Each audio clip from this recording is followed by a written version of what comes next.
আসসালামু আলাইকুম আরহামাতুল্লাহি ওবারাকাতুহ।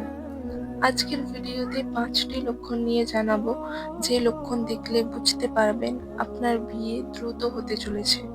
চলুন জেনে নিই সাধারণ ৫টি আলামত যেগুলো বুঝিয়ে দেয় আপনার বিয়ের সময় ঘনিয়েছে। প্রথম আলামত, আল্লাহ সুবহানাহু ওয়া তাআলা অশিলা তৈরি করেন।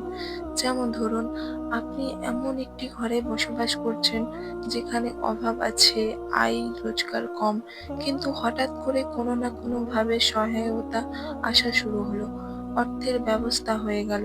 বুঝে নিন আল্লাহ আপনাকে এক নতুন দরজার দিকে নিয়ে যাচ্ছেন। অদ্ভুতভাবে রিজিকের দ্বার খুলে যেতে থাকে, রাস্তাগুলো মসৃণ হতে শুরু করে।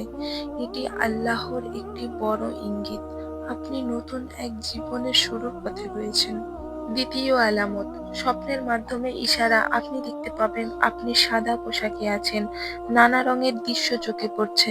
আপনি কোনো রাস্তায় হাঁটছেন বা পথ বদলে ফেলেছেন, নিজ হাতে গাছ রোপণ করছেন, গাড়িতে চড়ছেন, অর্থাৎ জীবনের অগ্রগতি ঘটছে। এইসব রুহানি স্বপ্ন বোঝায় আপনার বিয়ের সময় কাছাকাছি। তৃতীয় আলামত, আত্মার সংযোগ শুরু হওয়া। আপনার আত্মা আগে থেকে বুঝে নেয় যে আরেকটা আত্মা তার দিকে এগিয়ে আসছে। এই সময় আপনি বুঝে বা না বুঝে আগের হারাম প্রেম সম্পর্ক থেকে দূরে সরে যেতে থাকেন, আপনার হৃদয় তৈরি হতে থাকে। চতুর্থ আলামত, নিজের চেহারার পরিবর্তন। আপনি খেয়াল করবেন আপনার চোখে এক আলাদা আলো, মুখে এক রূপ রং, চেহারা এক প্রশান্তি ও আকর্ষণ। আপনার আত্মা কারো আত্মার সঙ্গে সংযুক্ত হচ্ছে এবং তা প্রকাশ পাচ্ছে বাহ্যিক সৌন্দর্যে। পঞ্চম আলামত, আল্লাহর প্রতি আত্মা সম্পন্ন ও সংযোগের অনুভব।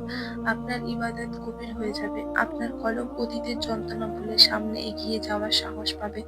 আপনি দেখবেন ইস্তেগফার, দরুদ ও দোয়ার মধ্যে বেশি সময় কাটছে। আল্লাহ আপনার অন্তরে কারো আগমনের জন্য প্রস্তুতি দিচ্ছেন। এইসব ইশারাগুলো শুধু কাল্পনিক নয়, এসব আলামত রুহানির ভাবে আপনার কলবকে প্রস্তুত করতে থাকে। যদি আপনি এই আলামতগুলোর ভিতরে নিজেকে খুঁজে পান, তাহলে নিজেকে প্রস্তুত করুন। হয়তো আপনার দীর্ঘদিনের দোয়া কবুল হওয়ার সময় ঘনিয়ে এসেছে। হয়তো আল্লাহ আপনাকে কাউকে উপহার দিতে যাচ্ছেন, যে আপনার দুনিয়াতে সুখ দেবে এবং আখিরাতে সঙ্গী হবে।